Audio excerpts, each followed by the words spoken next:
अस्सलाम वालेकुम स्टूडेंट्स। बेटा आज 5 सितंबर है और हमारा आज ये सेकंड ईयर का चैप्टर नंबर 2 का सेकंड लेक्चर है। फर्स्ट लेक्चर हम पहले डिलीवर कर चुके हैं, तो आप इसको देखने से पहले, जो सेकंड लेक्चर है उसको देखने से पहले आप उसको फर्स्ट लेक्चर को ज़रा रिव्यू कर लिएगा, तो इसकी चीज़ें आपको बेहतर तरीके से समझ में आ जाएंगी। ह्यूमन स्केलेटन का ओवरव्यू देना है आज। लास्ट वीडियो में बहुत शॉर्ट इंट्रोडक्शन आपको दिया था, तो उसके बाद टाइम ख़त्म हो गया था। अभी इसका जो डिटेल इसकी है वो सारी की सारी हम डिस्कस करेंगे। उससे पहले मैं आपको बता दूं कि आपने जो अपना सिलेबस ख़त्म करने का गोल रखना है वो रखना है सितंबर के एंड का। सितंबर आज 5 सितंबर है और सितंबर का लास्ट है। इस तक के आपने अपना तमाम सिलेबस, चाहे फ़िज़िक्स का हो, केमिस्ट्री का हो, बायोलॉजी का हो, इंग्लिश का हो, ये सब कोशिश करनी है कि up to the mark and हो जाए। जहाँ तक कि आपका सिलेबस हुआ है वहाँ तक कि आपको मुकम्मल कर लेना है, ताकि फिर आपको जो बाकी टाइम है वो आपका रिवीजन के अंदर और तैयारी के अंदर यूटिलाइज़ हो सके। तो स्टार्ट करते हैं। ह्यूमन स्केलेटन बेसिकली एक एंडोस्केलेटन की कैटेगरी में फॉलो करता है और इसमें दो टाइप की बोन्स होती हैं, दो टाइप के सपोर्टिंग स्ट्रक्चर्स होते हैं। एक सपोर्टिंग स्ट्रक्चर होता है कार्टिलेजिस का और दूसरा सपोर्टिंग स्ट्रक्चर होता है बोन्स का। अच्छा, ये दोनों जो स्ट्रक्चर्स हैं इन दोनों की कंपोजिशन एक जैसी है, लेकिन फ़र्क सिर्फ क्वांटिटी का है कि इसके अंदर जो कंपोजिशन है कोलेजन फाइबर्स हैं और कैल्शियम फॉस्फेट, इसकी बेसिक कंपोजिशन है बोन की और कार्टिलेजिस की। फ़र्क क्या है कि बोन के अंदर एक कोलेजन फाइबर और कैल्शियम फॉस्फेट जो है वो कम जमा होता है और बोन के अंदर ज़्यादा जमा होता है, तो इस वजह से बोन हार्ड होती है और कार्टिलेजिस सॉफ्ट होती हैं। कार्टिलेजिस जो है इसका फंक्शन बॉडी के अंदर बहुत ज़्यादा है, लेकिन हमने पढ़ना है सिर्फ अभी बोन्स के बारे में। मैं बता दूं कि साथ साथ बताता भी जाऊंगा कि कहाँ कहाँ कार्टिलेजिस का काम हो रहा है। और कार्टिलेजिस जो है वो बेसिकली बोन की सपोर्ट में होती हैं, ताकि एक बोन जब दूसरी बोन से कनेक्ट हो रही होती है, दूसरे टिश्यू से कनेक्ट हो रही होती है, तो उसके ऊपर एक सॉफ्ट सी कवरिंग आ जाती है, वो कार्टिलेज की होती है। वरना जो दोनों सरफेसेस हार्ड होंगी तो डैमेज के चांसेस बढ़ जाएंगे। तो इस वजह से जो दोनों मीटिंग पॉइंट होता है वहाँ जहाँ पे दो बोन्स का, वहाँ पर कार्टिलेजेस होती हैं। बैक बोन के अंदर जो हमारी वर्टिब्रिटी होती है, यहाँ पर इसके बीच में, हर वर्टिब्रिटी के बीच में जो है वो कार्टिलेज की सपोर्ट होती है। अगर कार्टिलेज की सपोर्ट ना हो या कार्टिलेज की सपोर्ट कभी हट जाए तो इसमें बैक पेन की बहुत शदीद शिकायत होती है और इसको कहते हैं, इस कंडीशन को कहते हैं स्पॉन्डिलोसिस। ठीक है बेटा। तो कार्टिलेज जो है वो हमारे जॉइंट्स हैं, जॉइंट्स के अंदर मौजूद होती है। उसके अलावा बॉडी के कुछ हिस्से ऐसे हैं वहाँ पर सिर्फ कार्टिलेज ही मौजूद होती है, जैसे कि हमारा जो एयर है, एयर के कुछ पोर्शन में कार्टिलेज मौजूद होती है। उसके अलावा नोज़ के कुछ पोर्शन में कार्टिलेज मौजूद होती है, सिर्फ ये बोन के साथ सपोर्ट मौजूद नहीं होती। ठीक है, तो ये कार्टिलेज और बोन के बारे में थोड़ा सा आपको बता दिया। तो बोन के बेसिक जो स्ट्रक्चर बनाता है, स्केलेटन जो बनता है वो बोन से बनता है, ह्यूमन स्केलेटन की अगर बात करें। और अगर हम बात करते हैं फ़िशेज़ की, तो फ़िशेज़ के अंदर दो टाइप्स की फ़िशेज़ आ जाती हैं। एक होती हैं कार्टिलेजियस फ़िशेज़, जिनके अंदर जो पूरा स्ट्रक्चर है वो सबका सब कार्टिलेज से बना होता है, यानी सॉफ्ट बोन से बना होता है। और दूसरी टाइप की फ़िशेज़ होती हैं जो कहलाती हैं बोनी फ़िशेज़। उनका पूरा का पूरा स्ट्रक्चर बोन से बना होता है, मतलब एक हार्ड बोन से बना होता है। ठीक है, तो जब उसकी क्लासिफिकेशन हम पढ़ रहे होंगे फ़िशेज़ की, तो उसमें भी ये चीज़ आएगी। तो अभी से मैंने आपको थोड़ा सा बता दिया ताकि आपके जहन में ये बात बैठ जाए कि यहाँ से ये लिंक है इस चैप्टर से। फिर उसके बाद देखिए कि बोन्स की अगर बात करते हैं तो स्केलेटन जो बना होता है वो बेसिक उसका स्ट्रक्चर, ह्यूमन स्केलेटन की बात करते हैं तो उसमें बोन से बना होता है। बोन के अंदर क्या क्या चीज़ें आ जाती हैं या स्केलेटन के अंदर क्या क्या चीज़ें आ जाती हैं, हम रफली ह्यूमन स्केलेटन को दो पार्ट्स में डिवाइड कर सकते हैं। तो क्लासिफिकेशन इस तरह से हो सकती है इसकी कि एक होता है एक्सियल स्केलेटन और दूसरा होता है अपेंडिकुलर स्केलेटन। ये चीज़ें आपने पढ़ी हुई हैं तो आपके लिए तो बहुत ईजी होंगी। एक्सियल स्केलेटन क्या होता है, जो बॉडी के मिड लाइन जो होती है, अगर मैं ह्यूमन बॉडी यहाँ पर एक बना दूँ, रफ सी बना दूँ,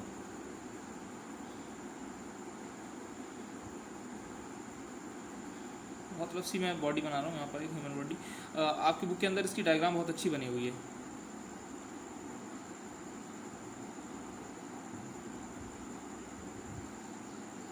ठीक है, तो यहाँ से स्कल, वर्टिब्रल कॉलम और इसके साथ ही रिब्स का पोर्शन और ये स्टर्नम की बोन यहाँ पर चेस्ट पे होती है, स्टर्नम की बोन बिल्कुल। ये सारी चीज़ें जो है वो एक्सियल स्केलेटन के अंदर आ जाती हैं। अच्छा, एक्सियल स्केलेटन की एक पहचान देखिए कि ये होती है बॉडी की mid line. Since human beings are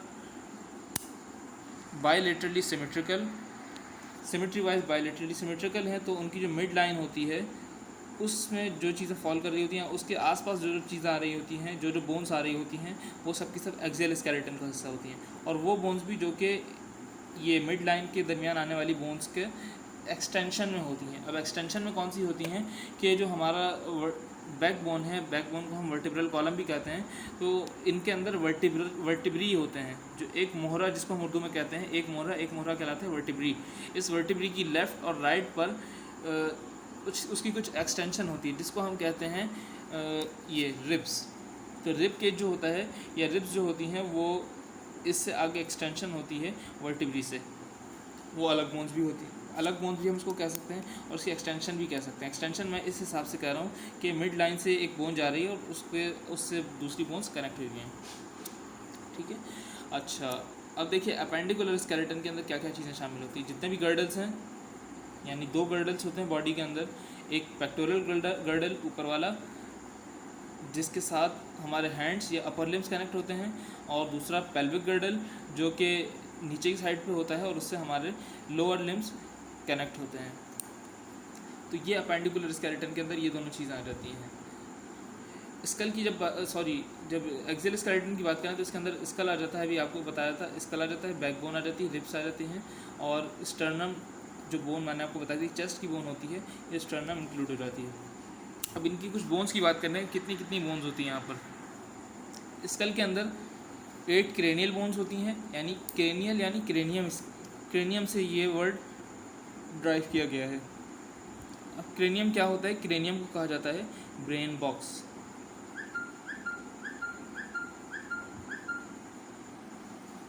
तो क्रेनियम से रिलेटेड हम एक क्लासिफिकेशन भी पढ़ते हैं क्लासिफिकेशन वाले चैप्टर के अंदर। एक जो है वो ग्रुप होता है क्रेनिएटा, एक ग्रुप होता है एक्रेनिएटा। तो वो चैप्टर नंबर 10 से इसका लिंक है, तो बिल्कुल उसी से ये चीज़ रिलेट करती है। ह्यूमन का ताल्लुक़ क्रेनिएटा से है, क्रेनिएटा ग्रुप से ताल्लुक़ है। तो उसमें 8 क्रेनियल बोन्स होती हैं। क्रेनियम किसको कहते हैं? ब्रेन बॉक्स को कहते हैं। अभी बता दिया मैंने आपको कि ब्रेन की जो कवरिंग होती है उसको क्रेनियम कहते हैं। तो उसकी टोटल 8 बोन्स होती हैं, और जो 8 बोन्स होती हैं आपस में कनेक्ट होती हैं और इमूवेबल जॉइंट्स होते हैं। इनके जॉइंट्स होते हैं वो इमूवेबल होते हैं। और 14 फेशियल बोन्स होती हैं स्कल के अंदर, स्कल का पार्ट होती हैं 14 फेशियल बोन्स। और एक और पॉइंट है इसके अंदर जो इंपॉर्टेंट पॉइंट है वो ये है कि mandible is the strongest facial bone. Mandible यानी जो लोअर जॉ है, जिससे क्या नाम है हमारा लोअर जॉ से आप समझ जाएंगे क्या, नीचे वाला जबड़े का हिस्सा जो होता है ये पूरी एक बोन है, ये इसको मैंडिबल कहते हैं, और ये फेशियल बोन्स में से सबसे ज़्यादा स्ट्रॉन्ग बोन है। फिर बैक बोन पे आ जाइए स्कल के बाद। तो बैक बोन की अगर बात करते हैं तो इसके अंदर इसको कहा जाता है वर्टिब्रल कॉलम। वर्टिब्रल कॉलम, और वर्टिब्रल कॉलम के अंदर 33 वर्टिब्रीज होती हैं। 33 वर्टिब्री हैं, और ये फ्यूजन के बाद आफ्टर फ्यूजन ये 33 वर्टिब्री 26 टोटल बोन्स बनाती हैं, 26 टोटल वर्टिब्री बनाती हैं। आखिर वाले जो 2 वर्टिब्री होते हैं वो एक कॉम्प्लेक्स टाइप के वर्टिब्री होते हैं जिसमें बहुत सारी बोन्स फ्यूज़ होती हैं। आखिर के 2 वर्टिब्री के अंदर टोटल 9 बोन्स होती हैं जो कि फ्यूज़ हुई होती हैं। तो उसको थोड़ा सा आगे चल के मैं बता दूंगा क्या क्या होती हैं। तो जो सबसे पहले वर्टिब्री होते हैं सर्वाइकल कहलाते हैं। सर्वाइकल यानी गर्दन वाला पोर्शन, और ये जितने भी मैमल्स होते हैं सब के अंदर कांस्टेंट रहता है। एक नंबर इसका 7 सर्वाइकल वर्टिब्री तमाम मैमल्स के अंदर कांस्टेंट है, चाहे वो जिराफ हो चाहे वो ह्यूमन बींग हो। जिराफ के अंदर उसकी जो नेक वाला पोर्शन है यानी सर्वाइकल वर्टिब्री हैं वो, और ह्यूमन की सर्वाइकल वर्टिब्री दोनों का नंबर कांस्टेंट होगा। ठीक है, तो ये चीज़ आप जहन में रख लीजिए कि सर्वाइकल वर्टिब्री में तमाम मैमल्स के अंदर इसकी तादाद सेम है। उसके बाद सर्वाइकल वर्टिब्री के बाद आ जाते हैं थोरैसिक वर्टिब्री। थोरैसिक वर्टिब्री यानी सीने वाला पोर्शन जो होता है उसको कहते हैं थोरैसिक। थोरैसिक से उसको डिनोट करते हैं। ये जो थोरैसिक वर्टिब्री होते हैं इनकी एक्सटेंशन होती है, इनके साथ रिब्स कनेक्ट होती हैं। हर वर्टिब्री के साथ, हर एक वर्टिब्री के साथ अगर मैं इसको वर्टिब्री बना दूँ, यहाँ पर एक रफ सी इसकी डायग्राम बनाऊँ, तो हर वर्टिब्री के साथ रिब्स कनेक्ट होंगी, एक लेफ़्ट साइड पर और एक राइट साइड पर। इस तरह से थोरैसिक वर्टिब्री के साथ रिब्स कनेक्ट होती हैं।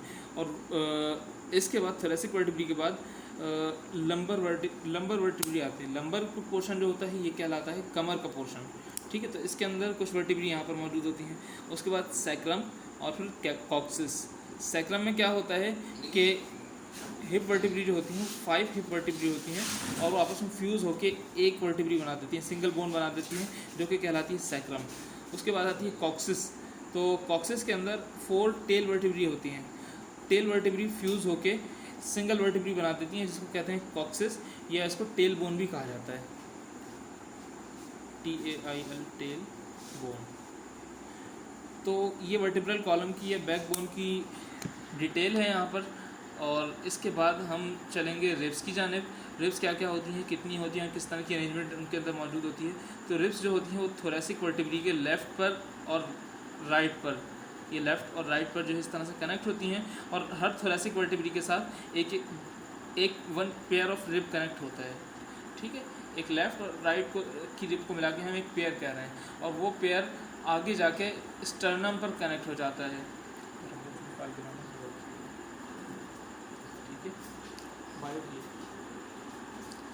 तो वो आगे जाके कनेक्ट हो जाता है स्टर्नम के अंदर। तो इस तरह से इसकी जो कॉन्फ़िगरेशन वो इस तरह की होती है। रिब्स को देख लीजिए क्या क्या चीज़ें होती हैं। 12 पेयर्स ऑफ टोटल रिब्स होते हैं बॉडी के अंदर, और ये थोरेसिक वर्टिब्री के साथ अटैच होते हैं, जैसे कि यहाँ पर लिखा हुआ नज़र आ रहा होगा आपको। और ये डॉर्सल साइड से स्टार्ट होती हैं, ठीक है। डॉर्सल साइड और वेंट्रल साइड मैं आपको पहले भी बता चुका हूँ कि डॉर्सल साइड क्या होती है और वेंट्रल साइड क्या होती है। जो बॉडी के प्लेन्स होते हैं ये बहुत इंपॉर्टेंट होते हैं MCQs के हवाले से, कि आपको ये बताते हैं कि ये इसके आपको MCQs देते हैं और 2 ऑर्गन्स के नाम देते हैं। फिर उन 2 ऑर्गन्स के बीच में आपको जो फिजियोलॉजिकल प्लेन्स हैं या फिजियोलॉजिकल टर्म्स हैं उनको रखना है ऑप्शन में। तो आपने उनको करेक्ट ऑप्शन किस तरह से चूज़ करना है वो इंशाल्लाह उसकी एक्सरसाइज भी करवाएंगे आपको, अगर आप यहाँ पर आते हैं, वैसे आपको बता भी चुका हूँ मैं, ठीक है। तो डॉर्सल सरफेस जो होती है वो क्या होती है, ऊपर वाली सरफेस होती है, ठीक है। अक्सर एनिमल्स के अंदर ऊपर वाली सरफेस, लेकिन हम ऊपर वाली सरफेस किसको मुराद दे रहे होते हैं, हम जो ब्रेन जिस साइड पर होता है, जिस साइड पर नोटोकॉर्ड होती है, नोटोकॉर्ड या उसकी जो भी इवॉल्व फॉर्म है वो होती है, उस साइड को हम कहते हैं डॉर्सल साइड, और उसके ऑपोजिट साइड होती है उसको कहते हैं हम वेंट्रल साइड। तो यहाँ पर 12 पेयर ऑफ वर्टिब्री हैं, 12 पेयर्स ऑफ रिब्स हैं, और ये एक एक वर्टिब्री के साथ, एक थोरेसिक वर्टिब्री के साथ अटैच है। अच्छा, रिब्स की 3 टाइप्स होती हैं, एक कहलाती हैं फ्लोटिंग रिब्स, एक कहलाती हैं फ्यूज्ड रिब्स, और एक नॉर्मल रिब्स होती हैं। जो फ्लोटिंग रिब्स होती हैं वो आगे जाके स्टर्नम के साथ कनेक्ट नहीं होती, वो सिर्फ उसी पोर्शन में होती है, पीछे वाले पोर्शन में होती हैं और बहुत छोटी होती हैं।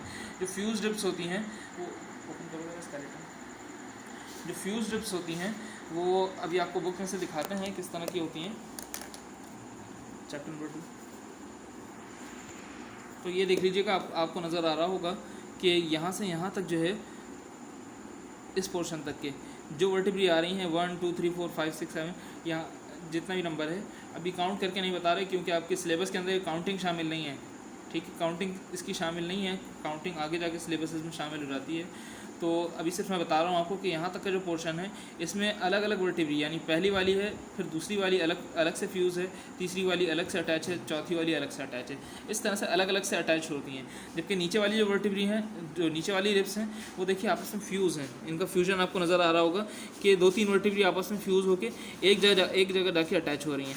और सिमिलरली सेम केस दूसरी साइड पर भी है। उसके बाद जो नीचे 2 रिब्स होती हैं, फ्लोटिंग रिब्स होती हैं, और ये आगे जाकर कनेक्ट नहीं होती, तो उसको कहते हैं फ्लोटिंग रिब्स। ये फ्यूज रिब्स होती हैं, और ऊपर वाली फ्यूज रिब्स नहीं होती, नॉर्मल रिब्स होती हैं। अच्छा, ये वाला पोर्शन है जो मैंने आपको थोड़ी देर पहले बताया था कि चेस्ट का जो पोर्शन है, चेस्ट की जो बोन है, ये कहलाती है स्टर्नम। ये स्टर्नम चेस्ट की बोन को हम ह्यूमन बीइंग में भी कह रहे होते हैं, और जो दूसरे एनिमल्स हैं, बर्ड्स वगैरह हैं, उसके अंदर भी इसको इससे डिनोट कर रहे होते हैं।